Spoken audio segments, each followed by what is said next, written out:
energetic sexual energy. Like, there is so much stuff out there that a human being can do that, like, there's so much stuff that's like untapped human potential that we don't really understand, right? Like, can you replicate it? Can you duplicate it? Can everybody do this? And there are things that everybody can do, and there are things that, based on your natal chart, there are things that you can do that maybe somebody else cannot do. Had to stop for a bus. I'm on my way to work. The sun is not super bright this morning, thank God, so I don't have to worry about that in the video. But, like, again, these are literally, like, my thoughts and perception, based on some of the training that I've had or experience that I've had working with other humans for 20 years as a massage therapist and shaman.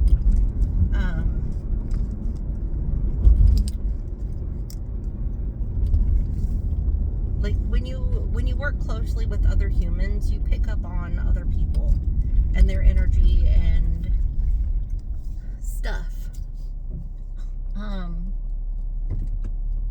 And like, I've taken classes from shaman all over the world. I've purchased books and tried to learn from other people from all over the world, because America is a hodgepodge of human beings from all over the world. And we all have to get along, and we all have to learn from each other, and we all have to, like, coexist. Not just learn from each other, but like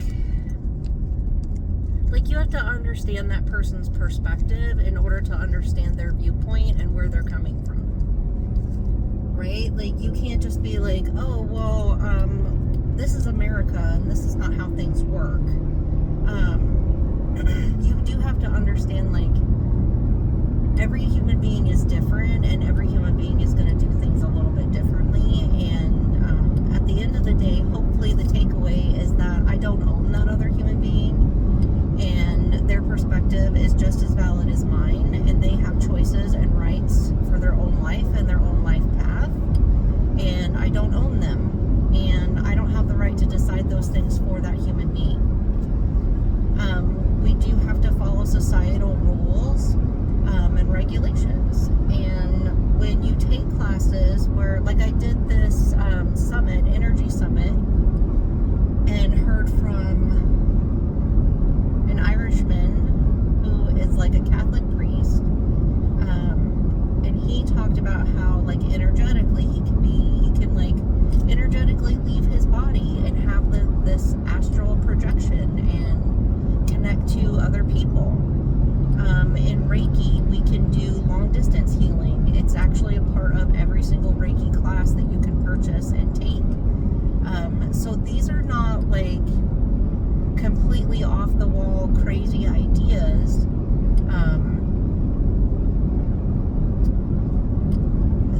They are somewhat scary in a world where, like, in Africa, and not just Africa, in some places around the world, I'm not picking on Africa, in some places around the world, there are, like, women have to insert what looks like a plastic cup with razor blades inside it, and that's how she is safely walking down the street so she doesn't get raped.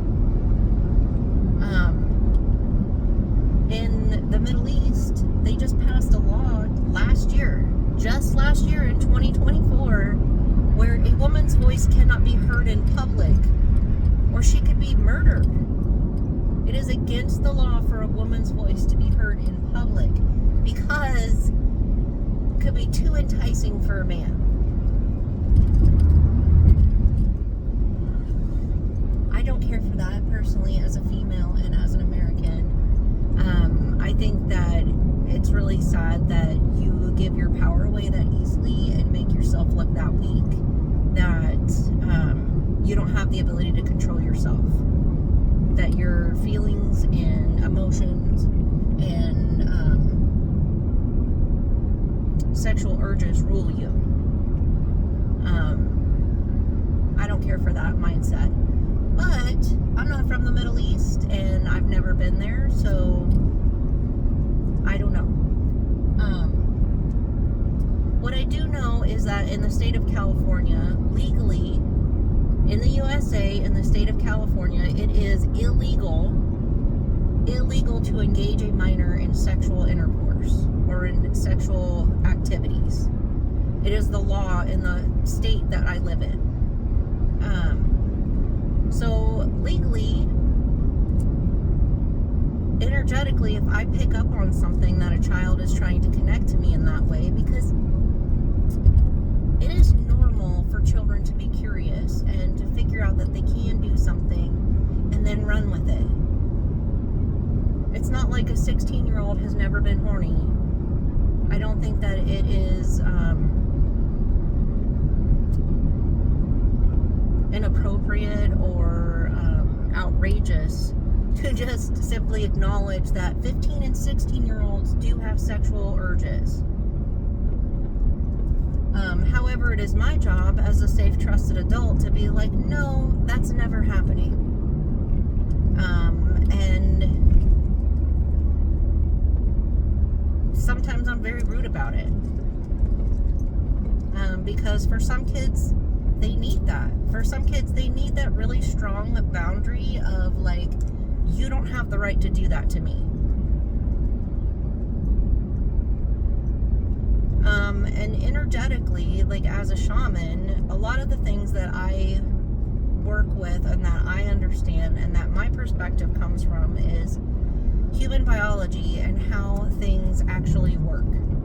So if an electrical impulse from my brain to my muscle is literally just energy, how that motor neuron fires within my body is just energy, and we have energy running through us and around us, and we have an auric field, then our energy must be something like what a human body actually can do, right? Energy is a two-way street.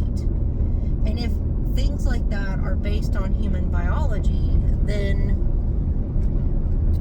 we have some kind of human DNA biological connection to our family, right? Like,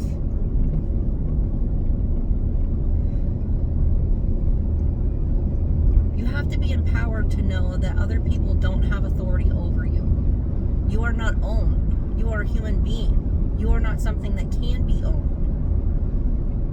There are things that we have to work with, like a supervisor has authority over the activities that you complete at work. Your parents have some kind of authority over you as your parent.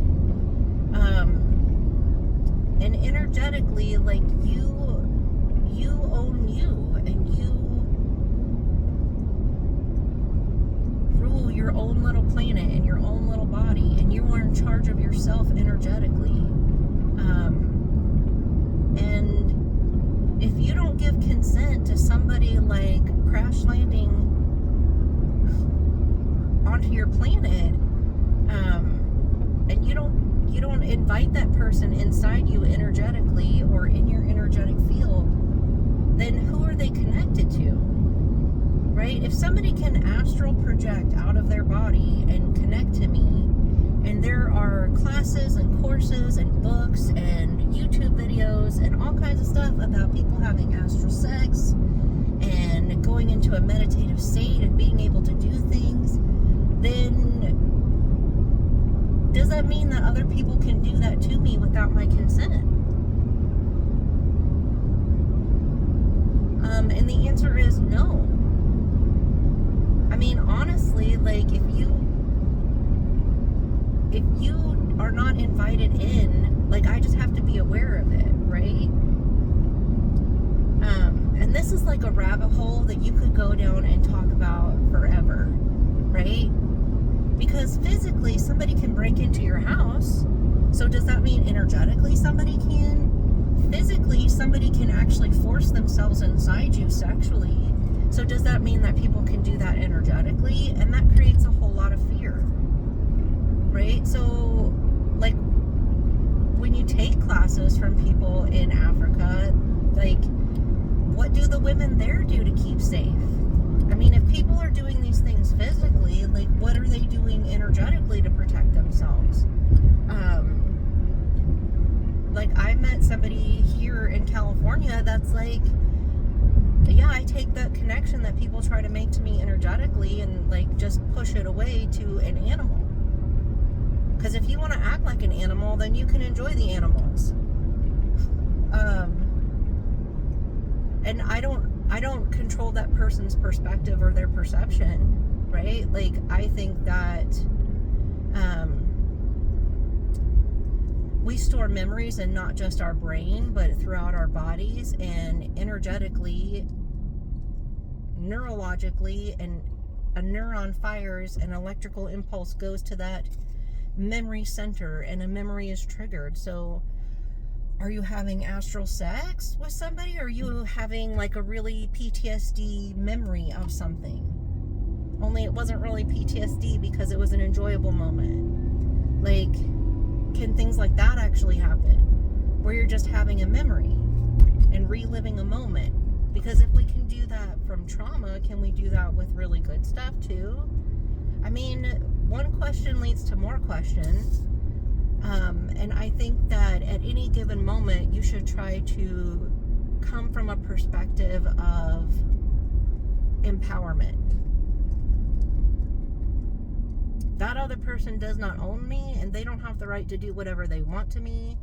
And at the end of the day, there isn't any logical or rational reason why we would have this kind of connection. So it's probably not you. It's probably something internal.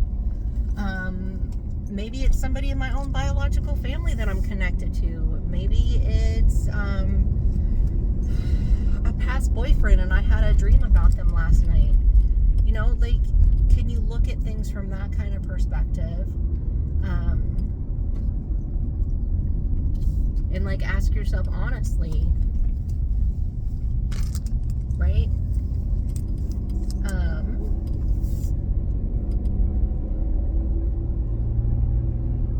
Right? I think that for children, like, perhaps you are getting into things inside your own parents that you shouldn't. Perhaps you should try to talk to mom and dad about that stuff. Perhaps if you have a counselor, or like at schools, they have SELPA workers, they have school behaviorists, they have school counselors, they have aides. Like, have you asked anybody that has been background checked and approved to work with you? If that person doesn't feel comfortable, or like it's their place to address that with a child, did they escalate it? Did they talk to somebody who has that degree, that is paid to do those things?